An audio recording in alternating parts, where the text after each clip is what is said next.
Olá, o programa Movimento Político de hoje vai conversar com o professor doutor Luiz Fernando Schettino, que também foi secretário de Meio Ambiente do Espírito Santo, ele sabe do que está falando. Professor, seja muito bem-vindo e eu vou direto ao assunto. Meio ambiente no Espírito Santo me parece um assunto bem tabu, né? Agradeço por estar aqui e fico feliz também da gente poder tratar da questão ambiental, entre outras coisas, porque não é só um tabu. O meio ambiente, curiosamente, talvez o que eu vou falar as pessoas possam até não entender de imediato, mas mudou muito pouco diante daquilo que precisava mudar para a gente ter uma qualidade de vida melhor. Nós temos muito discurso e, na verdade, poucas políticas concretas que construam um caminho para o futuro com sustentabilidade. Isso fica claro, professor, desculpa interromper, vendo a cobertura vegetal do Espírito Santo, né? Menos de 6% de uma floresta que já tomou conta de toda a região, né? Olha, a cobertura florestal até, nós temos sentido uma recuperação dela e esse ponto é muito importante. É possível a gente ter uma grande cobertura florestal e nós termos grande produção agropecuária, produção de todos os bens. A questão é respeitar as leis e entender que sem a integração do ser humano com a natureza, você não tem qualidade de vida. E, infelizmente, muita gente tem discurso sobre isso, mas não tem, na verdade, uma determinação e uma atitude para transformar o que é previsto em lei, nos conhecimentos científicos, em uma ação forte no sentido da gente garantir o futuro dos nossos filhos e dos nossos netos. Não se trata de nós, se trata daqueles que virão depois de nós. As leis aqui no Espírito Santo, as leis nacionais, elas atendem, ou seja, é o produtor, é o homem do campo que desrespeita a lei? Olha, eu sempre falo para as pessoas e para os meus alunos de modo especial, o Brasil não precisa de leis. O Brasil precisa que sejam cumpridas as leis. E, além disso, que seja feito um trabalho que é fundamental, que ainda não é entendido, que é educação ambiental. Nós precisamos educar as pessoas. Só que há um entendimento sobre educação ambiental que seja para criança. Para criança é importante, mas a educação ambiental é para mim, é para você, é para o senhor presidente, para o senhor governador, para o senhor prefeito, para o senhor parlamentar, para o senhor empresário. Isso é aprender a respeitar a natureza com o seu dia a dia, com suas atividades. Por quê? Porque isso não é uma obrigação, é um dever. Está na Constituição que nós temos direitos fundamentais. E eu entendo que esses direitos fundamentais, quando o outro tem que respeitar, é um dever fundamental. Agora, Schettino, Iconha 2020... Petrópolis 2022, tragédias anunciadas. É isso mesmo? O homem abalou tanto a natureza que essas tragédias continuam acontecendo? Com certeza, nós somos uma parte importante dos impactos que estamos vivendo, né? Somos causadores desse impacto. Só que, na verdade, a natureza sempre agiu dessa maneira. O que falta é um entendimento e uma interpretação de até onde o ser humano deve ou não deve, ou como ou não como deve fazer alguma coisa. Por exemplo, por que nós encontramos fósseis de dinossauros hoje? Porque muitos dinossauros eram soterrados por chuvas homéricas há milhões de anos. Então, o clima daquela época era um clima diferente, causava isso. O clima da Terra se equilibrou, transformou-se numa coisa mais amena, e o ser humano está desequilibrando isso. Então, estão voltando esses impactos. A mudança do clima não é só causa do homem, mas a velocidade que está ocorrendo, o principal causador é o ser humano. Então, eu já falo isso há muitos anos, eu não sei se você e quem nos vê sabe, mas há mais de 30 anos que eu falo em aquecimento global. Eu comecei a estudar energia solar em 1980. Então, nós temos conhecimento, temos ferramenta para fazer as coisas bem feitas.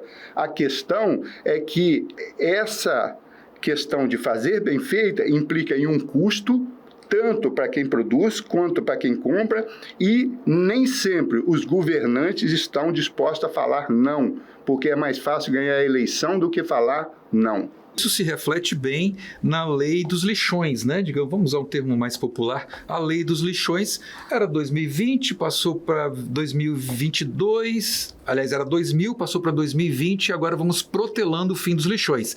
É certo que quase 600 lixões no país foram extintos, mas essa velocidade ainda é devagar, professor? Sim, é devagar, igual hoje, né? Dia Mundial da Água, e nós estamos com 100 milhões de pessoas sem condições de ter esgoto. 1/3 da população. Uma enormidade. 30 e tantos milhões de pessoas que não têm nem água nas suas casas. Então, precisa-se ter um aceleramento das ações e, eu repito, eu não sei se isso é um chavão inútil, mas temos que pensar nas novas gerações e não nas eleições. Eu acho que se não houver uma determinação de se tomar atitudes, independente de agradar ou não as pessoas, para que a gente tenha um futuro melhor, os nossos filhos vão chorar e vão cobrar muito dessa geração que hoje está passando aqui. O senhor foi gestor, né? Nesse segmento, nessa pasta. Então o senhor enfrentou os tubarões aí, né? Enfrentou gente que não queria que o meio ambiente se desenvolvesse. Mas tem uma questão que eu aprendi na minha querida cidade de Castelo: assombração não aparece para qualquer um. Eu posso passar meia-noite na frente do cemitério e não vejo assombração. Tem gente que passa meio-dia e vê assombração. O que eu quero dizer? Quando as pessoas sabem que você tem um propósito, que você tem um caráter e que você sabe o que está fazendo, não são feitas nenhum tipo de proposta indevida, não são feitas nenhum tipo de ação e as pessoas aceitam aquilo que vão fazer. Óbvio, na minha opinião, pensando que você vai cair logo a seguir e depois se faz tudo que gostaria. Mas pelo menos naquele momento não é feito. O que eu quero dizer?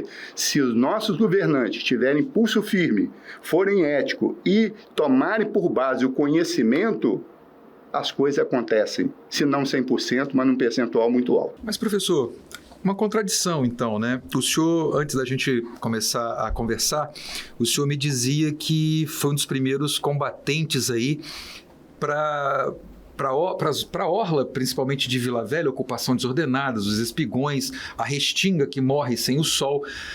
E o que a gente vê na orla de Itaparica, Itapuã, por exemplo, são só espigões. O que deu errado? Olha, a questão principal, no meu entender, é que a população ela ainda não entendeu que a sua participação e ação é fundamental, não só na área ambiental, mas em tudo, para garantir seus direitos, para exercer a cidadania, ela tem que participar. O que acontece? Os municípios, por muitos anos, não tiveram a estrutura adequada de meio ambiente, nem uma organização civil forte no intuito de coibir. Vila Velha, houve uma resistência no momento, eu participei dela, contra os espigões. Só que naquele momento não se tinha os instrumentos jurídicos que se tem hoje e nem se tinha um grau de conscientização da população que se tem hoje. E uma parte da população, neste caso, que tinha um poder aquisitivo maior, que queria ficar de frente para o mar, mais próximo, ela não se movimentou no entendimento de que aquilo não traria o bem para todos, mas apenas para alguns. Então, a participação da sociedade precisa ser dada de dada maneira em que as pessoas pensem no coletivo e não naquele segmento que estão fazendo. Por quê? Porque, no final, acabam todos pagando um preço. E, sem entrar no mérito, a gente sabe dos problemas todos que existem em torno disso. Agora, professor, se depende dessa parcela mais elitizada que detém o capital, então as esperanças são poucas, porque o que a gente vê aí, por exemplo, esses espigões não estão ligados, muitos deles, à rede de esgoto, de captação de esgoto, jogam seus detritos diretamente no mar, e isso é diluído na Baía de Vitória, vai um pouco para Cariacica, um pouco para Vila Velha, e todo mundo sai prejudicado. Pois é, mas essa é a questão do papel do poder público. Por exemplo, desculpa interromper o senhor, vamos ter uma obra agora em Cariacica que deveria ser a redenção da cidade, uma praia de Cariacica, mas a priori a gente não vai poder mergulhar na praia de Cariacica porque o esgoto não vai deixar. É um contrassenso, não? Sim, mas é possível a gente ver que se pode mudar esse cenário. E qual é a ferramenta mais eficaz para mudar esse cenário? Educação. porque não importa se é rico, pobre ou qualquer pessoa que você possa imaginar, uma pessoa educada, ela adquire a consciência de que ela é parte do meio ambiente. Então, a aposta na educação, no meu entender, é a número 1. Agora, ela tem que vir acompanhada da fiscalização, da ética, das políticas públicas que levem outras estruturas para os municípios, para as pessoas que necessitam. Porque tem uma questão, tem muitas pessoas que, ao fazerem certas coisas no meio ambiente, não fazem porque querem destruir o meio ambiente, fazem porque estão necessitando sobreviver. Como, por exemplo, muitos agricultores, às vezes tiram uma madeira, tiram um palmito, ou faz uma ação lá, é porque dentro de dada condição, ele não está recebendo o incentivo, o apoio que precisa, e ele tem que sobreviver, ele tem que alimentar a família, cuidar da saúde, e acaba fazendo isso. Então, nós temos que separar o joio do trigo. Quem age por ganância e que deliberadamente quer atacar o meio ambiente, sem pensar no futuro, e aquela parcela da sociedade penalizada que, tentando a sobrevivência, acaba impactando o meio ambiente. Isso ocorre, às vezes, na ocupação do mangue, nas encostas e tal. Eu duvido a pessoa que quer morar no encosta que possa cair. Ele vai porque ele não tem aonde ir, ou ir no mangue. É diferente daquela pessoa, igual eu vi ontem uma reportagem do Rio de Janeiro, onde as pessoas estão cortando aquelas áreas verdes para fazer condomínio de luxo, porque fica próximo disso ou próximo daquilo e cortando vegetação que não deveria ser cortada. Mas, professor, vamos enfiar o dedo na ferida, então, que o nosso programa está aqui para isso, o nome é Movimento Político. Aqui no Estado isso não acontece também? Pessoas, inclusive, conhecidas do colonismo social, empresários ricos, desmatando Pedra Azul, desmatando Venda Nova, desmatando trechos importantes da nossa Mata Atlântica? Olha, infelizmente, essa regra não é de um estado, de um local. Inclusive, eu já escrevi um artigo sobre isso, chamado Casas na Mata, há bastante tempo, que a gente chama atenção, porque não é só a derrubada de uma dada área. Às vezes o cidadão acha que ser ecológico é ter uma casa no meio da mata. Aí eu coloco, vou começar por uma coisa simples, o cheirinho que você joga no banheiro no meio da mata afeta a percepção dos animais, de uma série de coisas. A luz que você acende de noite, o barulho, o escapamento do carro que chega, a fumaça. Então, quem quer ser ecológico não pode se dar o luxo de atacar a natureza para se mostrar ecológico. Por isso que eu sugiro, você quer fazer uma casa onde você queira ficar próximo da natureza? É perfeito, deve fazer, mas ache uma área que não tenha mata e ajude a plantar, ajude a cuidar, a fazer as coisas. Então, nós temos que inverter essa lógica, e eu falo a mesma coisa. Talvez tenham pessoas que ajam assim por não saberem ou não terem a percepção disso, mas o poder público tem o dever de acompanhar, de orientar, de cobrar e, se for o caso, de sancionar quem indevidamente age. Aí piorou mais ainda, né? Porque nós acabamos de ter um ministro do meio ambiente que disse que tinha que passar boiada. Passar boiada subentende-se livrar o agronegócio, trazer mais o agronegócio predatório, liberar mais agrotóxico, enfim. O poder público maior, ele é conivente com isso, professor? Pois é, mas eu acho que nós não podemos levar em consideração, quando falo do poder público, esse momento que eu considero um momento ímpar, impensável no Brasil, né? Você ter o ministro investigado, o ministro dizendo que vai mudar, tinha, né? O ministro, agora não sei esse, mas o outro que poderia passar a boiada. Quando eu me refiro ao poder público, a gente tem que imaginar que nós temos um país, tem instituições, e essas instituições deveriam funcionar. Agora, eu reafirmo, uma instituição, para funcionar, ela tem que cumprir as leis, mas tem que ter uma população que cobre do governante que ela funcione. Porque se a gente olhar as pesquisas, quando pergunta às pessoas qual a prioridade, lógico que tem muitas razões para isso, mas quais são as prioridades? É o desemprego, é a moradia, é a falta do alimento, é o remédio, a falta disso. O meio ambiente está lá em 10º, 20º, não sei que lugar lá embaixo. Os governantes, que não tem interesse, né, por falta de consciência ou por qualquer outra aí, de promover isso, coloquem isso em segundo plano. E aonde isso se reflete? É fácil ver nos orçamentos destinados à área ambiental, e aí tem uma questão muito séria e grave, que às vezes eu falo e as pessoas não gostam.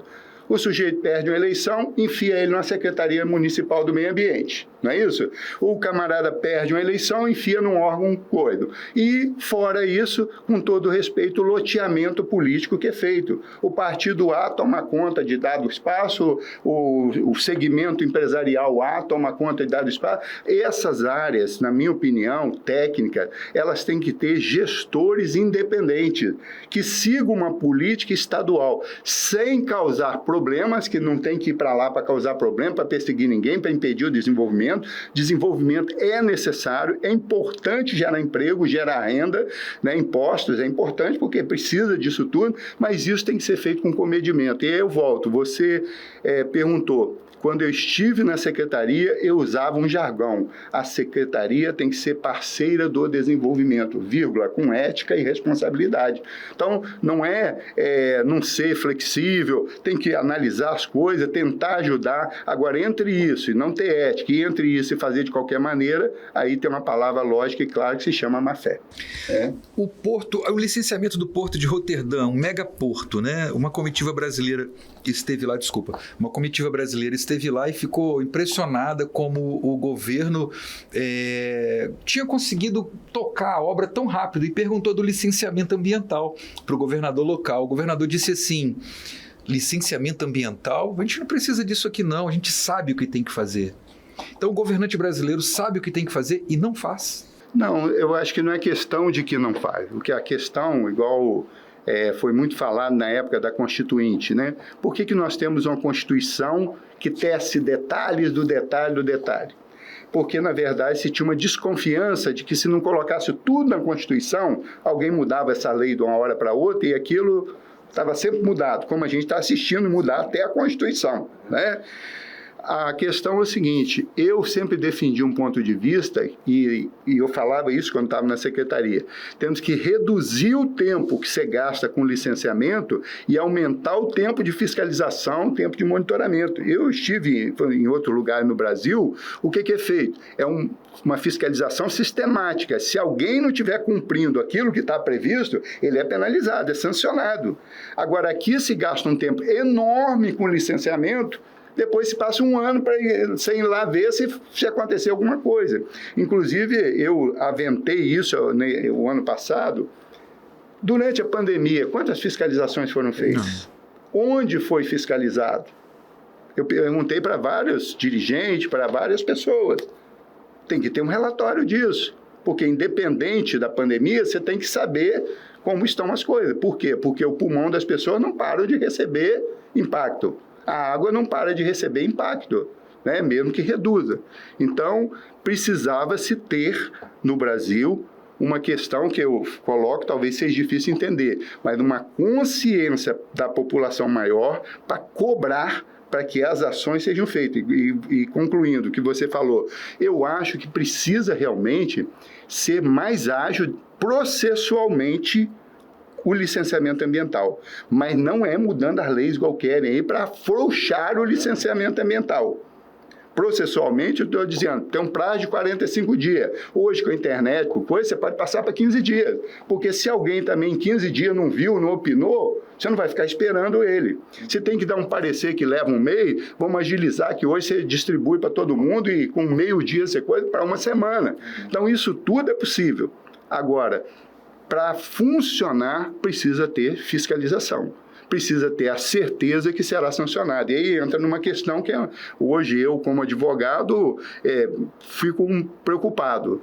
É que o poder que certas instituições têm é muito grande, então recebem uma multa. A maioria das multas não são pagas no Brasil, porque tem uma estrutura jurídica que vai empurrando com a barriga, empurrando com a barriga, empurrando com a barriga. O senhor está sendo bastante delicado. O professor doutor Fernando Schettino está falando das poluidoras, que continuam emitindo pó preto aqui no estado, que continuam poluindo e sem essa ação fiscalizadora que o próprio professor coloca muito bem. O futuro passa por essas poluidoras? Elas têm que parar de poluir? O que o senhor pensa disso? Olha, eu vou falar uma questão aqui que precisa ser debatido e muito pouco entendido, né? E, curiosamente, eu já tive a oportunidade de falar várias vezes, mas nunca vai ao ar. Quando eu olho para o futuro, vou me restringir à Grande Vitória, eu não vejo a maioria dessas poluidoras presentes na rede produtiva da Grande Vitória. O que eu olho para o futuro e eu penso? Nós temos que ter resorts, nós temos que ter ciência e tecnologia, como o Porto Digital lá de Pernambuco, Parque Tecnológico e tal. Agora, isso não pode ser uma coisa irresponsável, ir lá hoje e fechar uma empresa. Tem que fazer um plano para daqui a X anos não sair nenhum navio levando material bruto do Brasil. Tem que levar chip, tem que levar o lazer que o cara deixou o dinheiro aqui. Isso poluição, sempre vai ter. Mas a redução desse nível e o aumento da entrada de dinheiro, porque se tiver mais dinheiro para o governo, para as pessoas, a qualidade de vida sobe, a proteção ambiental sobe. Pois é, professor, mas olha só, há pouco tempo, 4, 5 anos, nós inauguramos aqui no Espírito Santo, aqui em Vitória, o maior navio do mundo. E aquilo foi tido como uma festa, porque ia trazer e levar mais minério, mais poluição. As obras de saneamento não causam impacto visual, o sujeito não vê aquela melhoria imediata porque está embaixo da terra, mas a água dele está chegando melhor, o desmatamento diminui, a poluição diminui. Então, quer dizer, falta o que o senhor falou, falta essa educação não só ambiental, mas para que as pessoas enxerguem o benefício de se preservar a natureza. E aqui eu quero fazer um chamamento também, que eu acho que já evoluiu, mas para a própria mídia. Porque não adianta a gente ficar só falando assim, ou que está tudo poluído, ou que maravilha. Nós temos que usar a mídia, igual nós estamos fazendo aqui, para quê? E eu insisto, o Brasil é um dos países que detém o maior conhecimento científico, dos maiores do mundo. Não sei se você sabe, é um dos maiores produtores de artigos científicos do mundo. Nós temos cientistas da melhor qualidade. E quando eu falo a questão da poluição de outro, poder público e iniciativa privada tem que ser parceiro, não pode ser inimigo da sociedade, tem que juntar isso tudo. Só que tem que ter uma boa fé, e a gente sabe, para proteger a natureza, tem que ter respeito às pessoas e tem que ter respeito aos ecossistemas. O que isso significa? Isso significa que isso vai ter custos a mais. Mas é muito melhor ter custos a mais e não gastar com a enchente que vai desmoronar na cabeça das pessoas. É melhor ter custos a mais e você não ter os problemas. Com a seca, eu digo sempre o seguinte, eu uso um jargão comum, quanto custa? Quanto custaram as enchentes desse ano? E aí tem um paradoxo, não tem um centavo para fazer nada. Aí aparece 600 milhões, 300 milhões, 200 milhões, para você, com todo respeito, sanar aquela coisa imediata e evaporar o dinheiro. E vai acontecer de novo essa coisa imediata. Exatamente. Não é mais fácil investir na prevenção, não é mais fácil. Só que esse investir na prevenção, com todo respeito, não é obra emergencial. Não agrada alguém na véspera da eleição. É trabalho sério, que leva tempo, que tem que envolver as pessoas e vai dar um resultado de longo prazo. Então, quando eu digo falar não, o governante ele tem que ser para a população o mais verdadeiro possível e dizer: não vou fazer isso porque é melhor fazer isso, porque eu estou baseado em um estudo que vai trazer o futuro melhor para as pessoas. Agora, isso não significa que ele vai ganhar a eleição. Eu acho que, com todo respeito, ninguém tem que ter obrigação de ganhar a eleição, mas de garantir a vida das futuras gerações. Professor, nosso tempo está terminando. Eu achei muito bacana o que o senhor falou sobre o conhecimento, né? Uma colega do senhor, inclusive concursada igual o senhor lá na UFES, a professora epidemiologista Thelma Ciel, deu uma aula nesses últimos 2 anos de gestão de pandemia, de mostrar o caminho que a gente não deveria ter tomado e tomou. Que aprendizado o brasileiro, o capixaba, tiram da pandemia? Olha, eu não sei se eu vou saber expressar o que eu penso. Primeiro, o meu apreço pela Etel, né? Inclusive tive o privilégio, Etel escreveu a orelhinha desse livro meu aqui, né? É um privilégio porque é realmente não só uma colega, mas uma pessoa muito dedicada, uma pessoa correta, séria e que está dando uma grande contribuição. A outra questão é que a pandemia, na minha opinião, curiosamente, com todo respeito a todas as perdas, eu tive Covid, estou com a memória ainda abalada, um monte de coisa, mas a Covid mostrou uma janela de oportunidade para a mudança do ser humano. mas a maioria das pessoas, infelizmente, não entenderam isso. Eu vou num lugar e fico pensando assim, as pessoas dizem, eu não posso ficar sem ir no show, eu não posso ficar sem ir na praça, eu não posso ficar sem isso, sem aquilo. Eu não quero assustar ninguém e nem gostaria que o que eu penso acontecesse. Mas virão coisas muito piores aí pela frente. Não só em termos de pandemia, que nós temos o risco de inúmeras possibilidades, como dessa questão do aquecimento global, que a gente não sabe a direção que os ventos tomarão. A gente não sabe os tipos de tempestade, os tipos de seca, ondas de calor, a gente não sabe o que virá. Então, este momento é um momento que tem uma palavra que, na minha opinião, a pandemia trouxe e que tem que ficar para o ser humano: disciplina. Nós precisamos nos disciplinar no respeito aos outros, no respeito ao meio ambiente, nos cuidados que nós temos em nós e exigir que os outros se cuidem também, a gente cuidar da gente, dos outros, os outros deles e da gente. Então, a pandemia, no meu entender, ela foi um sinal de alerta. Olha, você, ser humano, é frágil. Você, ser humano, não é o dono do mundo. Então, por favor, ajude a cuidar do mundo, cuide das pessoas. Esse é o recado da pandemia, é o recado que eu recebi, é o recado que eu tento passar. Muito obrigado, professor Luiz Fernandes Schettino, no Movimento Político.